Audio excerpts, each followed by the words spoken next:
Good morning, good afternoon to everyone. Thank you very much to be with us today. Just a second. Okay. And I'm Alessia Rogai, and I'm the Knowledge Management and Learning Coordinator of the project Bridging the Gap. For those who didn't attend last session and therefore maybe know a little less about the project, Bridging the Gap is a European-funded initiative coordinated by FIA, the International Ibero-American Foundation for Administration and Public Policies, in partnership with 3 European agencies for development cooperation, the Spanish, the Italian, and the Austrian one, and 2 international NGOs, the European Disability Forum and the International Disability and Development Consortium. The initiative aims to contribute to the socio-economic inclusion, equality, and non-discrimination of persons with disabilities through more inclusive and accountable institutions and policies.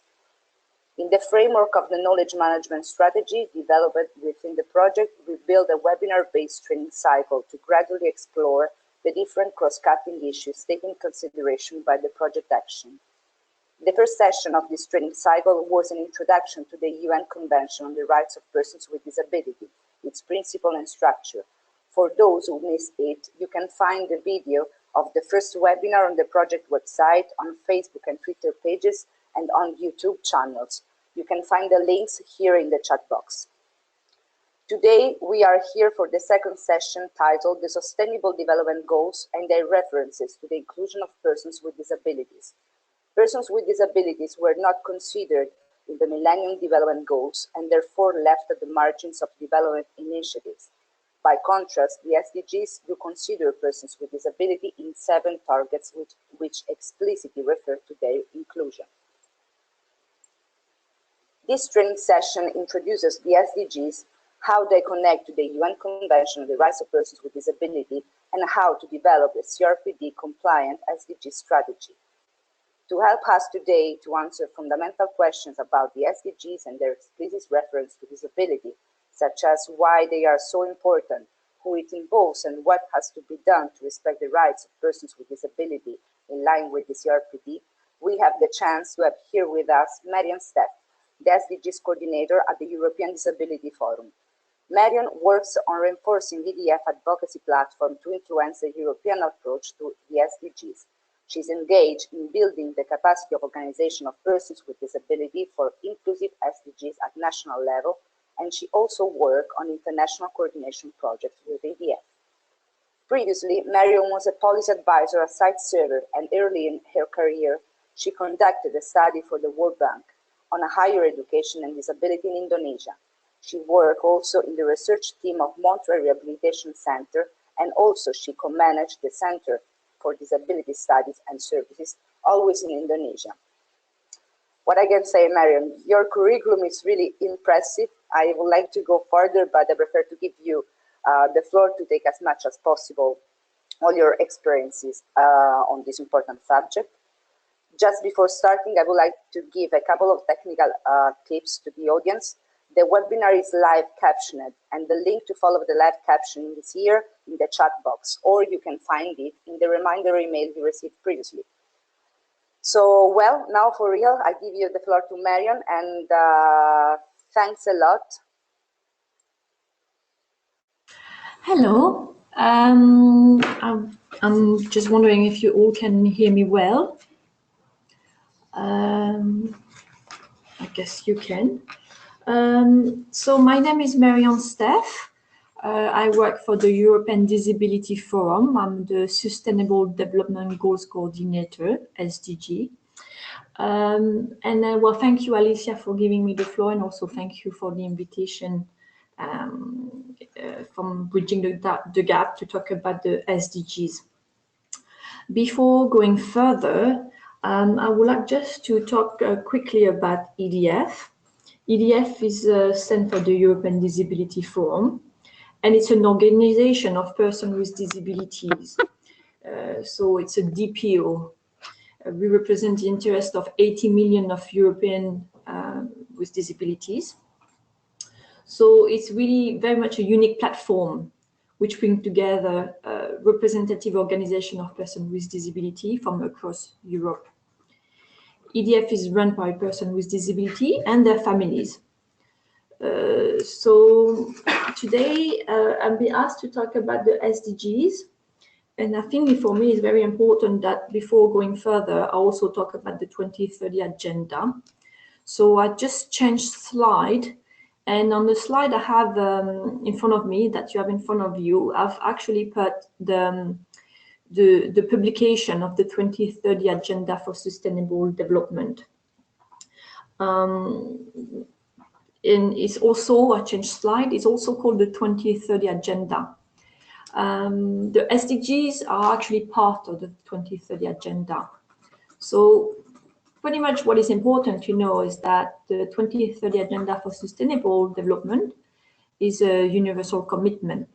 It's been adopted by 193 world leaders of this world, of this planet, to end poverty, to reduce inequality, and save the earth. So as you can see, it's a very, very important vision of how the world should be, how the world should be by 2030, because it's the end of the 2030 agenda. It has a lifespan of, if you want, of 15 years, from 2015 to 2030.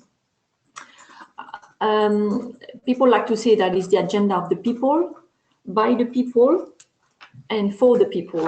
And at the time of the adoption, in 2015, Ban Ki-moon, which was still the UN Secretary General, said that this is the people agenda, a plan of action for ending poverty in all its dimensions, irreversibly, everywhere, and leaving no one behind. I'm changing slide. If it's working, yeah.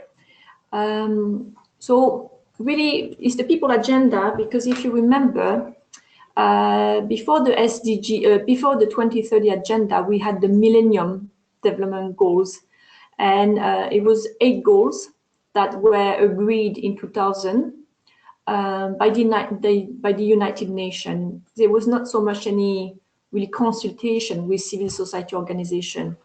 This time around, with the 2030 agenda, there's been 3 years of strong and non-stop advocacy, of heated discussion, tension, because everybody wanted to see their issue or their cause included in the discussion. And this is very much why it's called the people agenda, because civil society organization, just like an organization of persons with disability, were very much included in the process.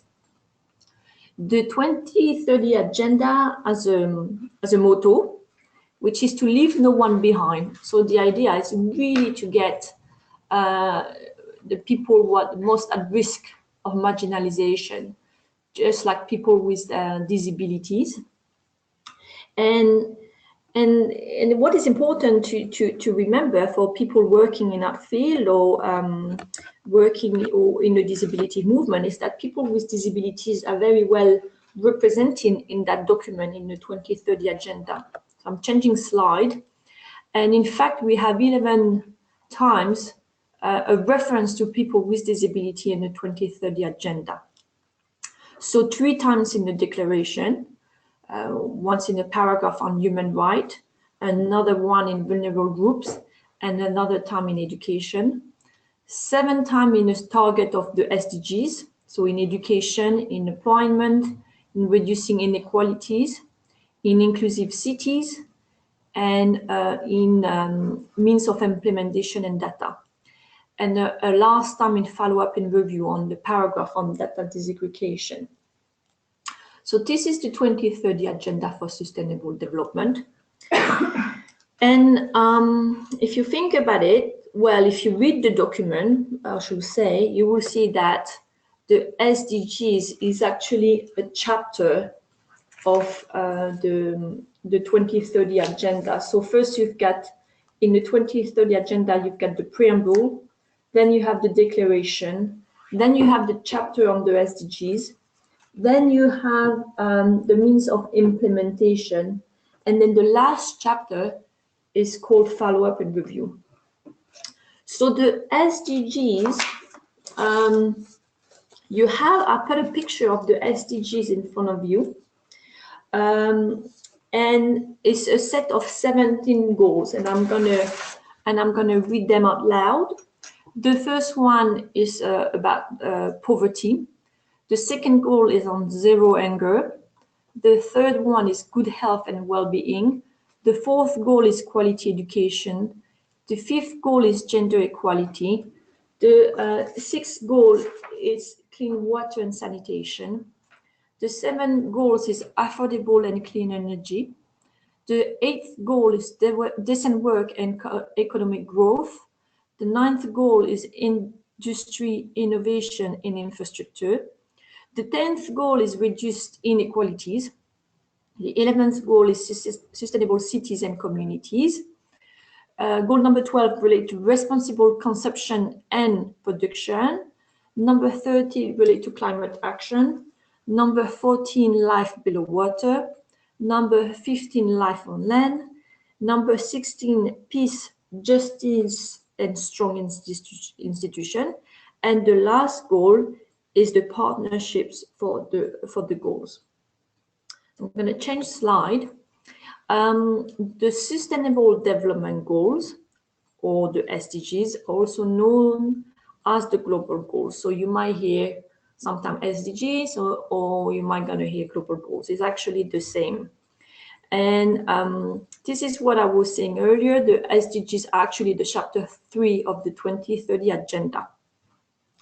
So the idea is that all the SDGs are integrated and indivisible. So you cannot, for instance, really focus on just one goal because it very much interrelates with another goal. Let's say, for instance, quality education. Well, in order to receive an education, for instance, you need to be able to access education, and you need to be in a good health, and you need to be not hungry, etc. So the idea is that all the goals are indivisible. And when we say it's global in nature, it's because it's not just for people living in developing countries, or it's goals for everybody. It's for everyone. So it's goals for any continent of the planet, any continents, any countries. It's not just for developing countries. The idea is that each government must decide on how the SDG should be incorporated into the national planning processes, policies, and strategies. I'm going to change the slide. Now, the SDGs are not legally binding. It's not like a UN convention or like the Convention on the Right of Persons with Disabilities. It's voluntary. However, if you remember, all the countries in 2015 agreed to adopt and take part of that vision. So now they have, in some way, even if it's not legally binding, they have to implement and monitor the SDGs in their own countries. So countries are expected to take ownership and establish a national framework for achieving the 17 goals. They also have responsibility to follow up and review with quality, accessible, and timely data collection. And that's very important for people working in the field of disabilities, where there's not much data on people with disabilities. So as the coordinator of the SDGs within the European Disability Forum, I often get the question on if like we should prioritize one goal to another and over another. And I always say, like I said earlier, no, because the SDGs are a set of indivisible goals. They're very much interconnected. Now, however, we recognize that, you know, we might want to focus on different aspects of the goal. So for the members of the European Disability Forum, I always recommend to support the goals and targets focusing on the most vulnerable. And the goals where an urgent action is required, for instance, the situation of refugees with disability in Greece is an urgent action. Something needs to be done quickly. I'm going to change slide. But well, the idea is that now we're not going to.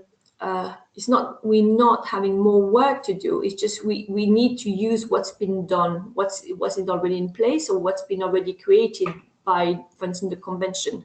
So we need to be using existing policies and human rights frameworks to help us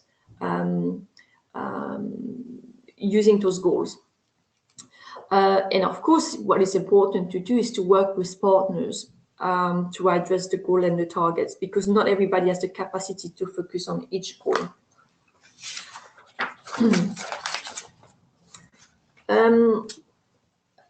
So the way the goals are organized, they have targets and indicators. So in each goals, you have a number of targets and a number of indicators. So in total, we've got 169 targets with approximately 230 indicators.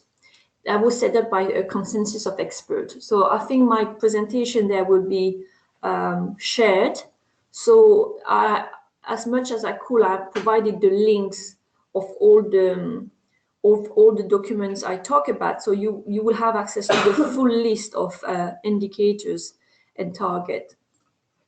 So the experts that came up with that list of targets and indicators is called the Interagency and Expert Group on SDGs Indicators.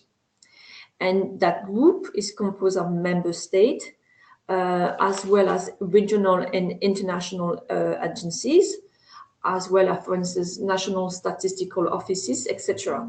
So the CSO, civil society organization, can influence the IEG, can be involved there to make sure they can take on board our recommendation. One more thing related to the organization of the SDGs. In the indicators, it becomes a bit more complicated, meaning they are divided into 3 tiers.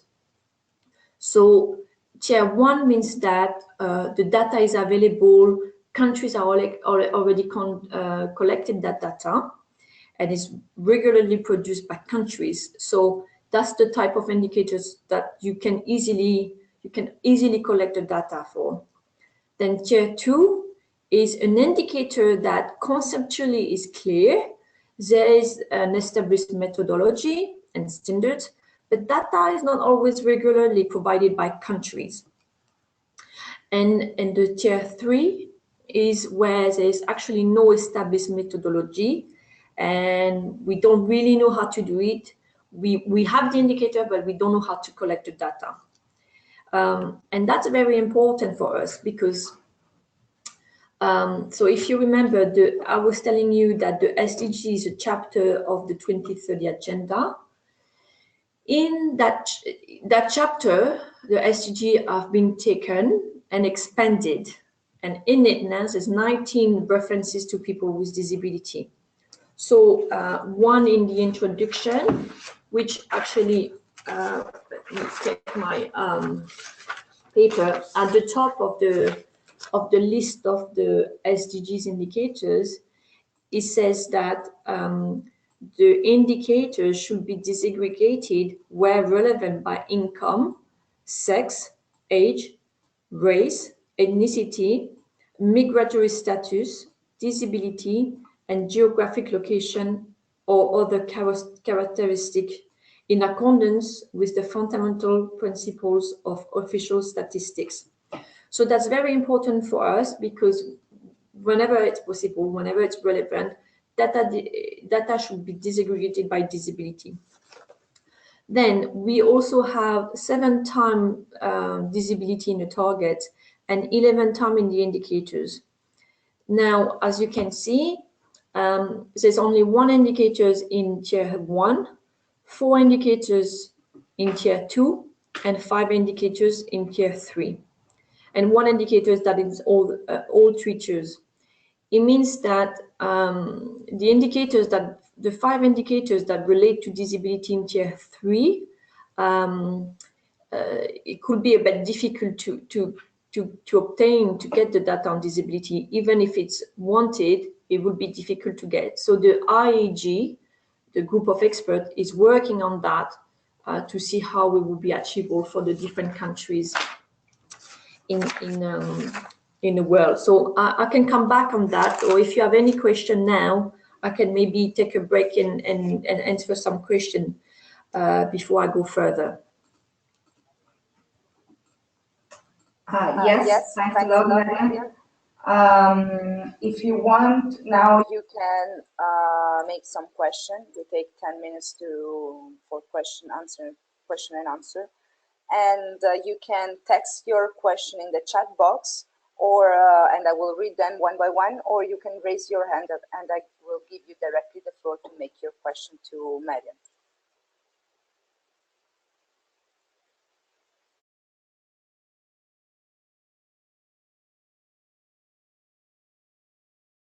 So, well, if there are no question for the moment, I suggest you go ahead with the presentation, and then we will open later the plenary for question and answer.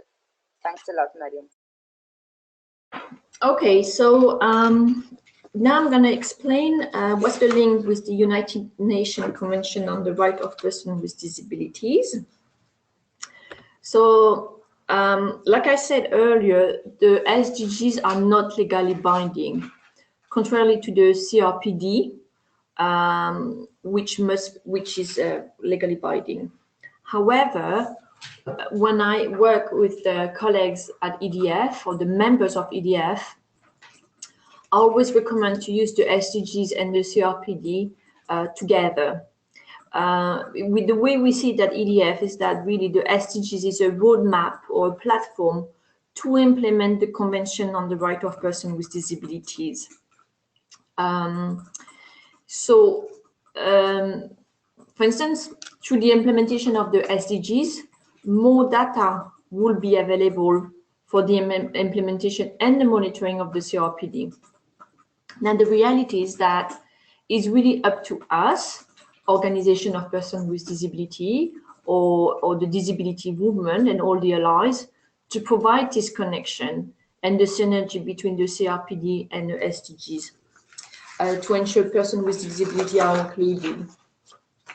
So similarly to the CRPD, the SDG have to be integrated in laws, in policies and budget.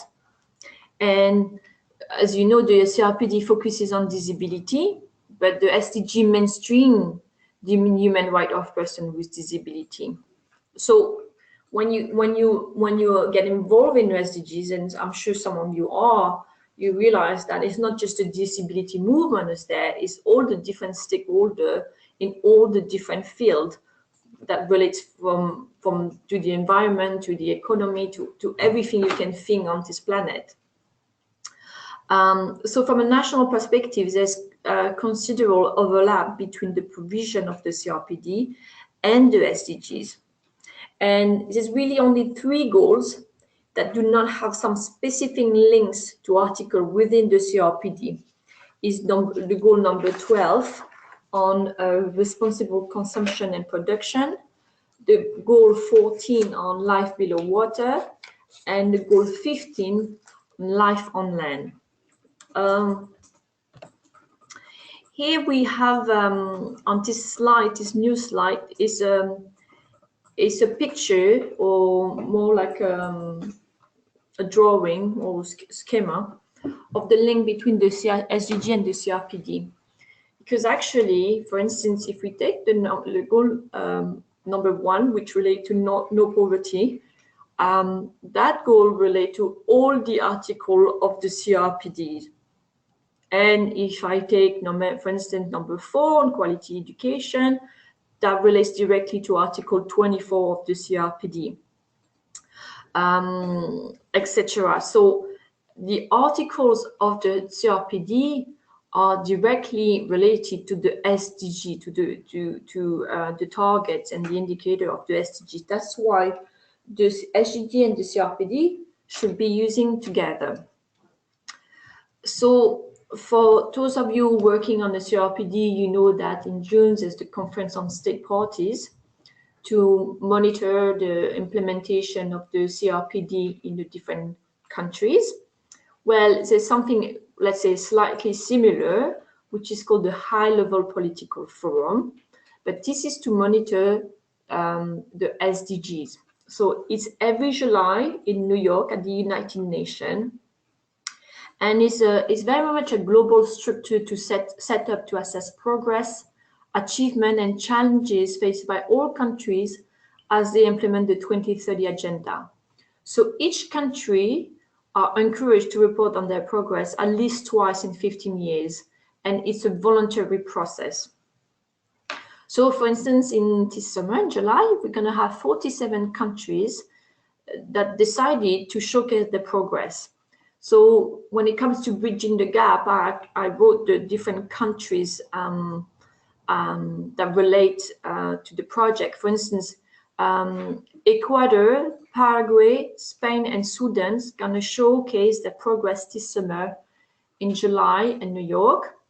Burkina Faso will present in 2019, while Ethiopia and Italy already presented in 2017. Now, we don't know for Austria, there's no plan. And when it comes to the European Union, there's some talk, some discussion about the fact they're possibly going to present their work in 2019. So it seems like they're most likely going to do it. And when they present their work, it's called a voluntary national review. So it's actually a report that is presented to the high-level political forum.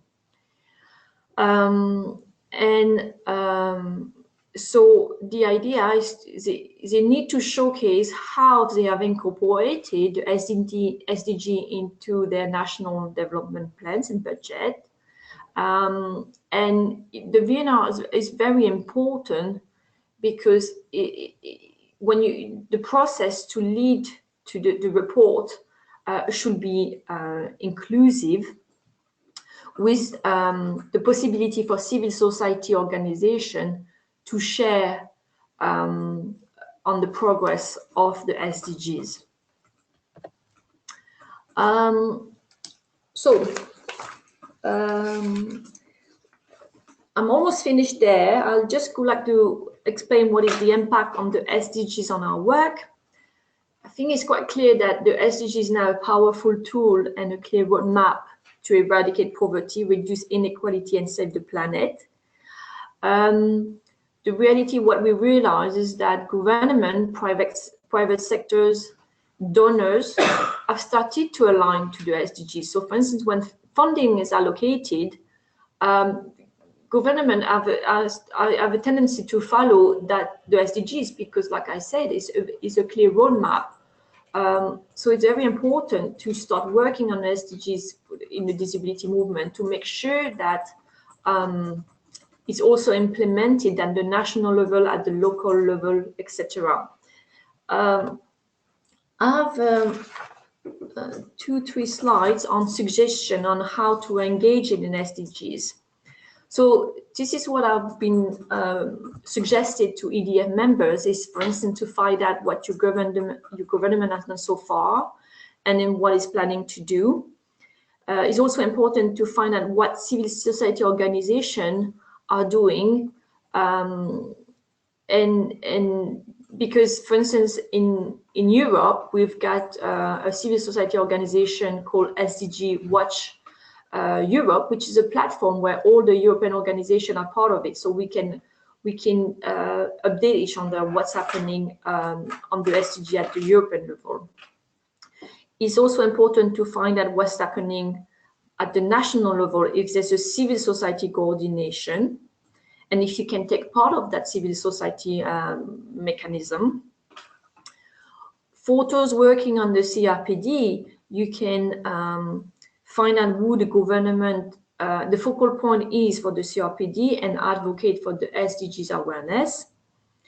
Engage in Goal 17, so meaning the goal on partnership, by cooperating with other organizations of persons with disabilities, with the disability movement, civil society organization, academic, and government. It's important to raise awareness, to build capacity and share information, and train experts on the SDG within your organization. A number of tools are already available, and in my next slide, I'm going to provide some link, but EDF, for instance, I just published a report on the SDGs. The International Disability Alliance, EDF is a member of the International Disability Alliance, has a number of tools available, and it's also possible to take part of the stakeholder group of persons with disabilities, which is the mechanism at the UN that follow the process on the SDGs.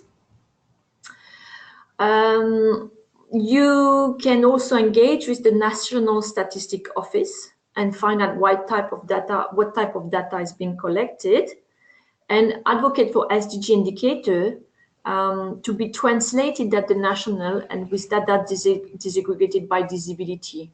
And of course, we recommend using the Washington Group set of questions.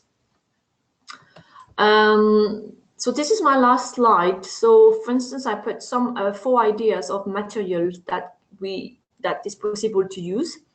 The EDF report I just mentioned, which is the link between the SDGs and the CRPD from a European perspective, and there's a number of recommendations on how to implement and monitor the SDG at the European level and also in international cooperation. EDF also published in March a resolution on the SDGs, and I invite you to read it. IDA just published a toolkit to engage in the voluntary national review process. So important to have a look at it, read it, is very helpful. And the stakeholder group of persons with disabilities just finalized a paper that has been submitted to the high-level political forum, and I invite you to read it. So this is the end of my presentation. I'll be happy to answer any question you will have. Thanks a lot, Marion. Yes, we have several questions. I will read the question one by one, and I'll ask you to answer to each question one by one. And feel free to take your time to give answer, also go in details, because we have plenty of time. So we have a first question from Thomas. He said, do you know when Uganda will present to HLPF? Uganda. I don't know it by heart, but I can have a look. I'm trying to think what is best. I can have a look now online, or you can also look on the VNR page, and then you will see if Uganda already presented or will present it, the country will be there also with the key person representing your government to contact. So yeah, can I look, Alicia, can I look for Uganda, or should I not? Can we take 2 minutes? Yes, Yeah? of course. Okay, so in that case, let me have a look. That'd be just easier. So VNR. Do you still have access to my screen? Okay, so right now I'm on a web page where focusing on the voluntary national review. And then here you will have all the different countries that either submitted a VNR or will submit a VNR. So if I look a bit down,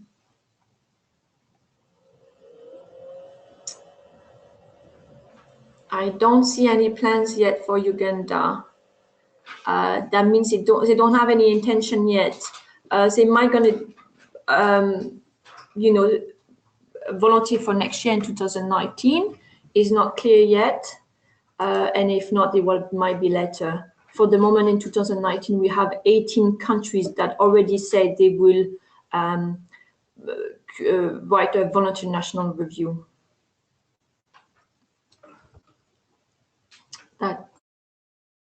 Okay. Then we have a comment, I think, by Anders Jacobsen. How the report on the SDG have not been clear. This help. How the report on the SDGs have been not clear. I'm not sure what do you mean. Could you rephrase the question? So just Go ahead with the question. I have a question then from François Carbonet.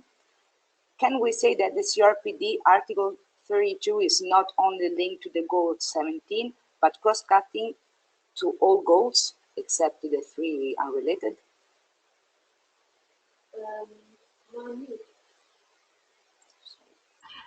Yeah, hi, François. Yes, I totally agree. I think there's a bit of that picture of schema I showcase, I think could be improved, and then Article 32, which is on international cooperation, could have really relate to all the goals, not necessarily just the goal 17 on partnership. I fully agree. Thank you.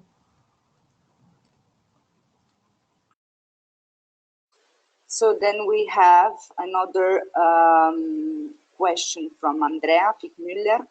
That is, I miss your point on the second suggestion, which said something like you would not necessarily engage on environmental issues.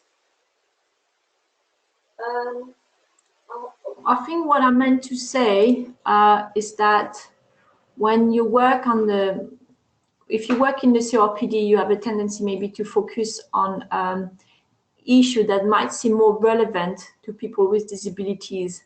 When you work within the SDGs, you might gonna actually engage with actors that you don't necessarily engage with. For instance, people working on climate action, people working on life on land, etc. So and then that's for a number of, I see it with the members of EDF, is this new dialogue is a bit different. We're not necessarily used to that because we're not necessarily used to mainstream the issue of people with disabilities in different aspects. So that's what I mean. And then another point I will make is that what we've noticed so far in Europe is that some governments have decided to sometimes focus on one aspect of the SDGs. For instance, in France,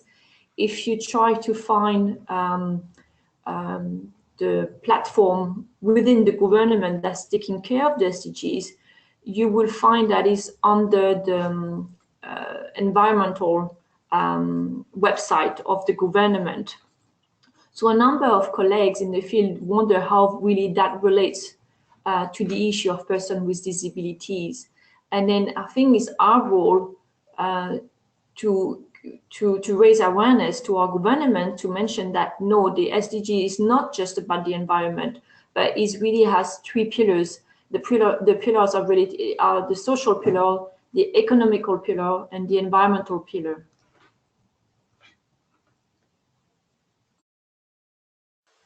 Thanks. Then we have another question from Virendra Rai. Who and when to review if the member states are achieving the disability-related targets on SDGs? Who and when to review if the member states are achieving the disability-related targets on SDGs? Well, that's a very complicated question to answer because it really depends from one country to another. So what we've noticed so far is some countries have decided to create their own national set of target and indicators. And then, for instance, when I was supporting colleague in Estonia, they came to see me because my colleague came to see me because well, there was nothing on disability in the targets and indicators anymore. So again, if you want the disability aspect of the targets and indicators were a bit lost in the translation. or lost along the way. So it was up to us to remind the government of the importance of making sure that disability was in the national set of indicators. So yes, so it really just depends from one country to another. And for instance, the EU, the European Union, sorry, has decided to come up with its own set of indicators and target. Well, I should not say target because they kept the 17 SDGs and they came up with 100 indicators. There's no more targets. And at first, when we saw the first version, there was nothing on disability. And then we are advocating to make sure people with disability were also included. And then they are. But we're still going to have to push to make sure that that's just not on the paper, but we actually have data that is collected on people with disability at the European Union level.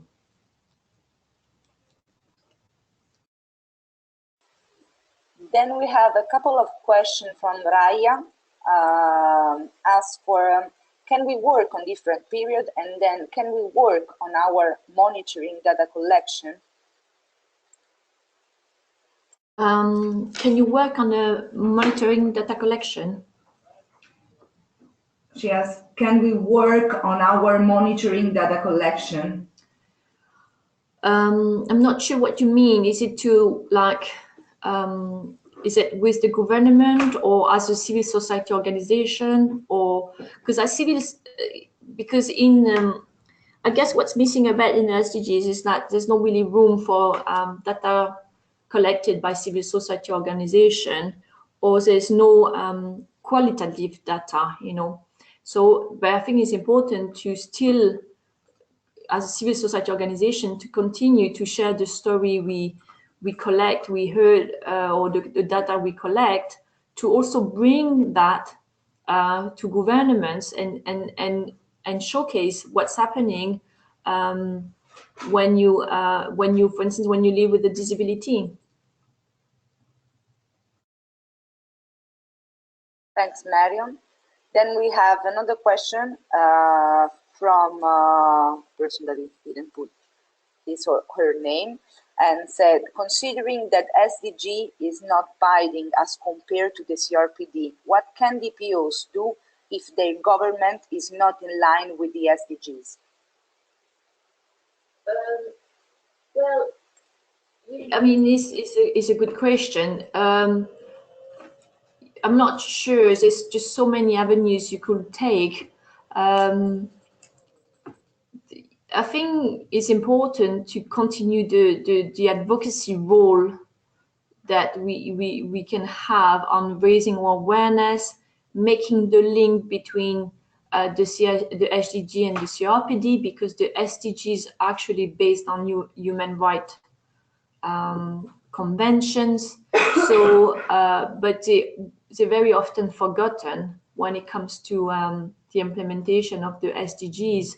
So I think it's just up to us to continue our role and, you know, and advocate for the SDGs to be monitored and implemented with the inclusion of people with disabilities. Then we have a comment again from Anders Jacobsen, saying it has not been clear how we report on SDGs. Your presentation has helped clarify this. Then we have a question from Nat. Can I just add something? Of course. I'm just going to add the fact that, because I had that question, when it comes to CRPD, you know, there's an alternative report. This is not the case when for the voluntary national review.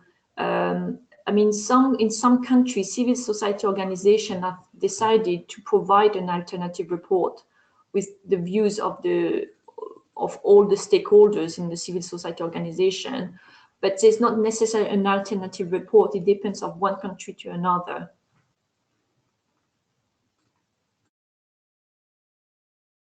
Question from Natalie.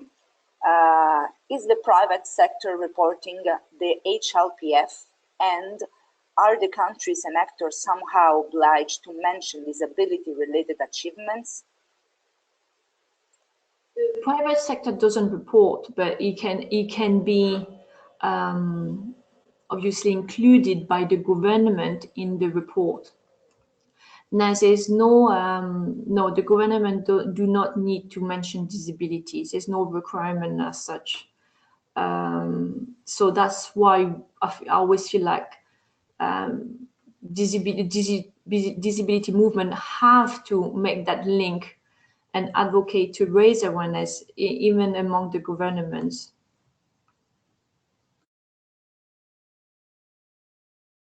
Question from Sharmila. The role of civil society organization to implement it in their national context. The role of civil society organization to implement in their national context. Well, I think if you know the civil society organization is so broad and is so vast, it very much depends the work of the different civil society organization. You know, I think it depends. I guess the main role civil society organization has to play is to raise awareness and you know, train expert on SDGs, you know, provide material, etc. But then, of course, they also have a role to play when they're working. I don't know with their members, etc. I'll see with EDF, we have different organizations. We have about one representative per country in Europe, and they have that organization per country will have a number of organizations at the national level, so they have to relay the information, etc., to reach the local level. So it is really providing awareness and sharing this information. Another question from Eugen. In 2016, Uganda presented its report on CRPD, and both the government and CSO produced reports. Can the HLPF use reports from the CRPD panel of experts to understand the status of countries like Uganda?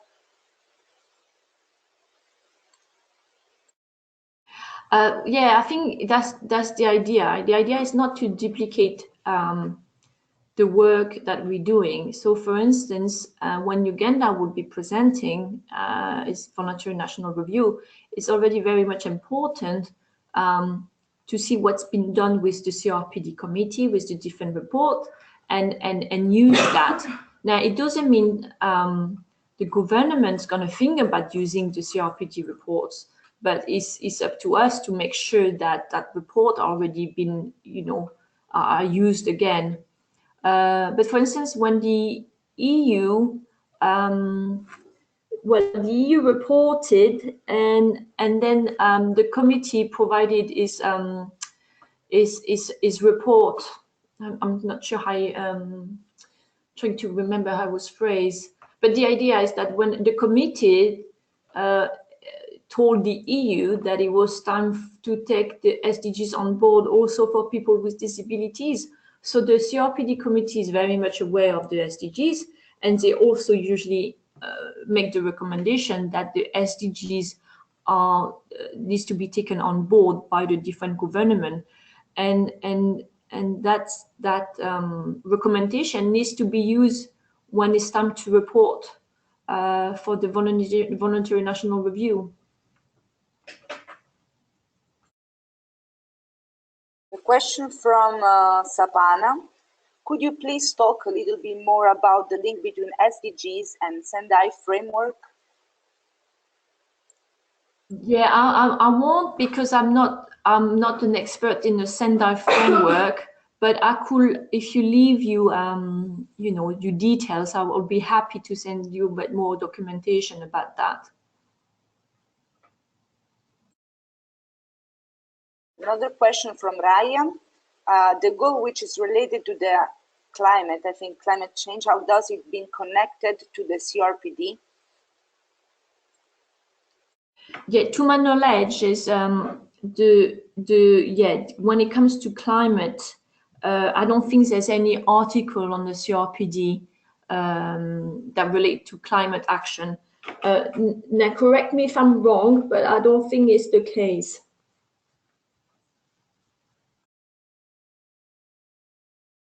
Then we have a comment and a question from Joy. We say, thank you, Steph and Alicia, for the presentation. Thank you for the participation, Joy. I noticed that Nigeria was listed as scheduled to make a presentation on the HLPF meeting in 2017. Did they actually make a presentation? Which country?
The Nigeria page.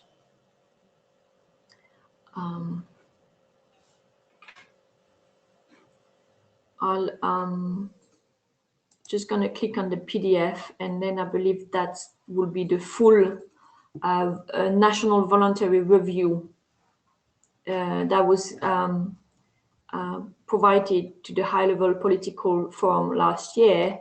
So you can see at the top is an unread pages, and if we do a quick search, I can look if we can see if I do a quick search, it seems, the word disability is in a document. It doesn't mean much, but sometimes in some documents, people with disability are fully forgotten. So I think there seems like a number of organizations took part in the national, in the VNR. And person with disability seems to be, included. Which is you don't always see that in some VNR. So, yeah.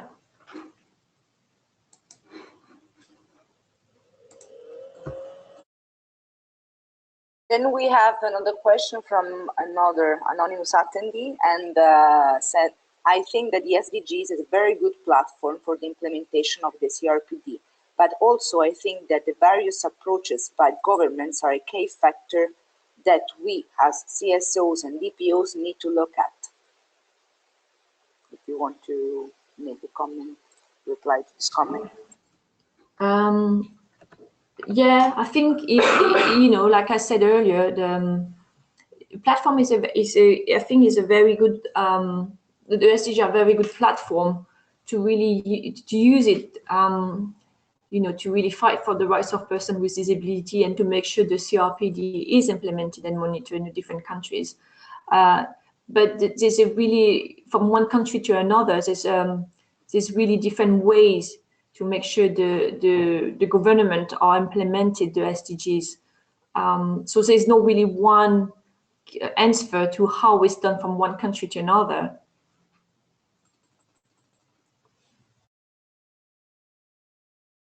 Then we have another question from Raya, asking, how does the goal 13 climate action is connected to the CRPD?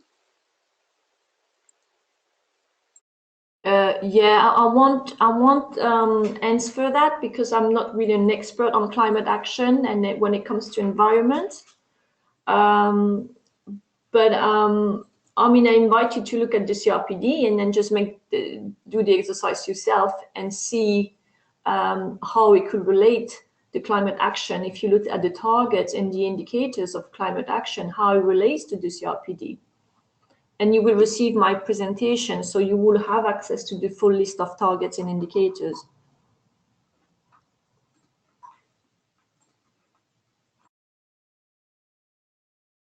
So apparently we don't have any other question. I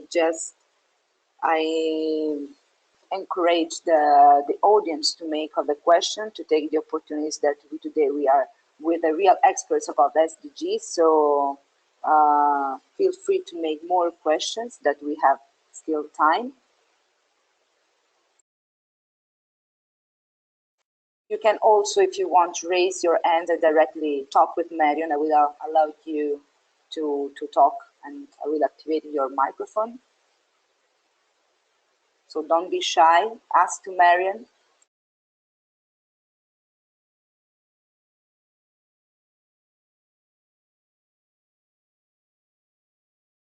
So, well, good. Maybe your presentation was so clear and it's really good. And I don't know, Marion, if you want just to make a conclusion or giving some tips or good practices, how to replicate, for example, to link the SDGs and CRPD, or if you want to give some suggestion, especially because our audience is full of, for example, of DPOs and civil society organizations, and I don't know if you want to make a conclusion, also giving some suggestion to our audience today. Yeah, no, thank you, Alicia. I think I'm going to leave it there. I have in the presentation, I left my email address. And then you will also find my Twitter account. So I'm happy if you have any question, you can contact me, please, by all means. I will also be attending the high-level political forum in July in New York, so I will be there. So I'm hoping I could meet some of you if you're planning to attend. But I remain available if you have any question after that by email or by Twitter. Thank you. Well, thanks a lot, Marion. It was a really interesting session, and unfortunately, we arrive at the end of the second session about the SDGs and their reference to the inclusion of persons with disability. I would like to thank you again for your participation and for having dedicated your time to us today. I also would like to say thanks to our audience, and I sincerely hope that today's session has taught you something and clarified some doubts about this important topic. Just a couple of last things before leaving you. The webinar training cycle issues a certificate of attendance only to those whom will attend at least 75% of the webinars and respond to the satisfaction survey. The 75% of the training course correspond to 9 out of 12 webinars. You will receive the survey together with the webinar recordings and the learning materials in the follow-up email at the end of the session. A lot of persons asked me also during the session about the PowerPoint presentation. Don't worry, you will receive together with a follow-up email after this session, also the PowerPoint presentation. The next session will take place the third week of May, and it's titled Disability Inclusive Development, International Donor Strategies and Approaches on the Inclusion of Persons with Disability in Development Cooperation. This session will explore the links between disability and development and the role of international cooperation in promoting approaches to the inclusion of persons with disability. So again, I thank you all. I thank you, our speaker today, Marion. I thank you to the audience, and I hope to see you also for the next session. Thank you very much. Enjoy the rest of the day.